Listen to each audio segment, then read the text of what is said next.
Everyone says we love old games because of nostalgia. And yeah, obviously, if you played Pokemon as a kid, hearing the Little Root Town music as an adult can hit you in a part of your soul you thought had been replaced by bills and lower back tension. But I don't think nostalgia explains the whole thing, because people are now going back to old games they never even grew up with, consoles they never owned, games they never touched as kids. And somehow these games still feel different. They feel warmer, more complete, and more alive. So maybe we don't just miss the old games because we want to be kids again. Maybe the old games just remind us of something modern life slowly removed. And that is a very different problem, because if you're not just missing Pokemon, but a whole way of experiencing the world, then replaying Emerald is no longer just a cozy evening. It's basically an emotional, archaeological dig with battle music. The easy take here is to just go ahead and say the old games were just better. And sometimes sure. A lot of the old games, like the one I'm playing here, have aged ridiculously well. And also, these games don't need a 90GB day 1 patch to actually justify existing. You just press start and the game begins. What a wild concept. But in my opinion, I don't think the problem is just saying old is good, new is bad. That's just a bit too simplified. The real difference is that old games, they often felt like places, and modern games, they often feel like products. When you bought an old game, it felt like you were buying a little world. You had a cartridge, you had a save file, a map, a beginning, and an ending. It had shape. You could understand what it was. And because it had boundaries, it was easier to care about. That's one of the weird things about modern entertainment, that it seems like everything is infinite now. There's endless amount of DLC, your feed never ends, your inbox never ends, even your self-improvement somehow never ends. There is always another video explaining why the previous video about fixing your life was missing one crucial step. The old games we played, they actually ended. You could be the champion, you could see the credits and feel like you had actually been somewhere. Modern life rarely gives you that feeling. And this is one of the reasons old games feel so comforting now. They felt complete. They were not perfect in any way, but they were a complete experience. And that's the difference. And also, when you bought the game, you got the game. It wasn't constantly trying to sell you more of itself. There was no premium trainer bundle, deluxe trainer bundle, or the please just let me play the game bundle. That just honestly changes how a game feels. Because when a game keeps asking for more attention, more money, logins, updates, it stops feeling like a world and starts feeling like a relationship with terrible boundaries. Old games, they trusted themselves more to just be that one experience and nothing more. They did not need to be endless, they needed to be memorable.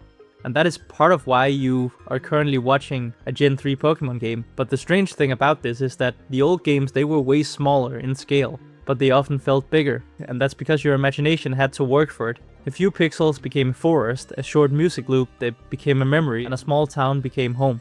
Fortress City is basically a handful of tree houses and some ladders held together by vibes and questionable safety regulations. But in your head, it felt like a civilization in the sky.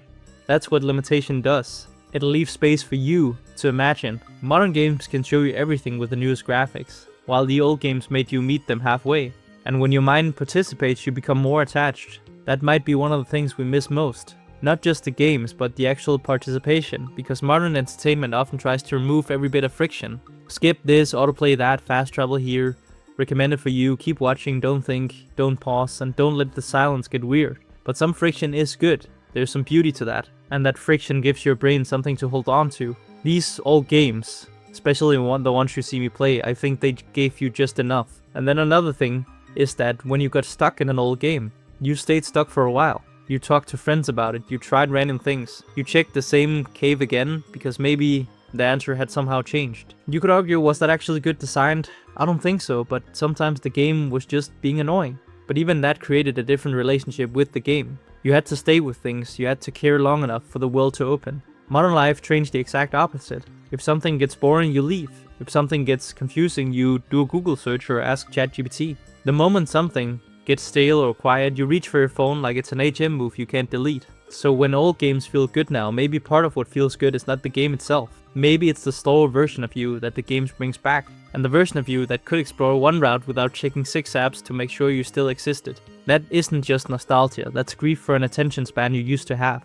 I think a lot of people don't just miss Pokemon, they miss a time when life felt more open, when you could just enjoy something without turning it into content. And when a hobby did not need to become a side hustle, a personal brand, or a productivity system with a Notion dashboard and 3 fonts. You could just play. And that sounds like such a small thing, but it really isn't in today's day and age. Because adulthood slowly makes life feel smaller. You have work, you have your routines, you have your screens, it's all the same. And then one day you hear old Pokemon music, or see an old route, or boot up the game you haven't touched in years, and you feel different again. For a second, there is somewhere to go. That feeling is not childish. It's a signal that some part of you still wants to explore. That a part of you still wants mystery, and a part of you still wants life to feel like more than just the checklist it has become. That part is really worth tapping into, and it's actually the reason you're seeing these videos. Because I decided to do that, and tap into my love for the old Gen 3 games. But there is a trap here. Nostalgia can reconnect you with wonder, or it can now become a place that you go hide. One makes you feel more alive, and the other one turns your room into a museum for a version of you that stopped growing. That's the dividing line. Your goal is not to live in 2005 forever. Your goal is to ask what 2005 had that your current life is missing. Maybe it wasn't the Game Boy. Maybe it was attention, ownership. Maybe it was the feeling of having something that was yours, that wasn't rented from an algorithm. All games can point you back at that, but they cannot live your life for you. So at some point you have to take the feeling seriously and bring it to the present. Otherwise, that nostalgia just becomes another form of avoidance. So if these old games still hit you, I'd recommend you study it. Figure out why they do that. Ask what it's pointing to. Maybe you need more play in your life. Maybe you need more quiet. Maybe you need more things in your life that feel real instead of endlessly streamed, refreshed, and recommended tabs. Not everything needs to become a life lesson, but also, let's be honest, if you're watching this channel, it probably will. You probably tie a lot of my videos in these old games to a different way of looking at life. Because these old games, they are still alive. They still matter. They still remind us of the wonder we felt. And that wonder is what makes you want to explore again. Without that wonder, life just becomes maintenance. You work, you eat, you scroll, you sleep, and you repeat. And occasionally you buy a new water bottle to convince yourself a new area has begun. With wonder, life gets bigger, because you actually start to actively participate again. So yes, maybe it is nostalgia, but it's not just nostalgia. All games remind us of a different relationship to life. One where worlds felt bigger, attention lasted longer, and imagination still had a job. Maybe that is why Pokemon still feels so good, because for a little while the world felt wide open.